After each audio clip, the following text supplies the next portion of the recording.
যাওয়াটাকে একটা কথা আমার কাছে তোমার কাছে এবং ইন্ডিয়ান আর্মি যাদের বিরুদ্ধে আমি ভুল কিছু কথা বলে ফেলেছিলাম তাদের কাছে মন থেকে একদম ক্ষমতা রাখছি। সরাসরি কথা বলতে গেলে কেন এটা বিভিন্ন কথা কাটাকাটির মাধ্যমে একজন পার্সোনালি একজনের সাথে গন্ডগোল চলতে চলতে এভাবে হয়েছিল এবং সেটা মুখ সময় বেরিয়ে যায় এবং বেরোনোর পরে আমি বুঝতে পারি যেটা আমার চরম অন্যায় হয়েছে।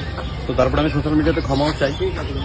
তো তারপরে সেটা অতিরিক্ত ভাইরাল হয়, তার জন্য আমি খুব দুঃখিত এবং ক্ষমা প্রার্থী।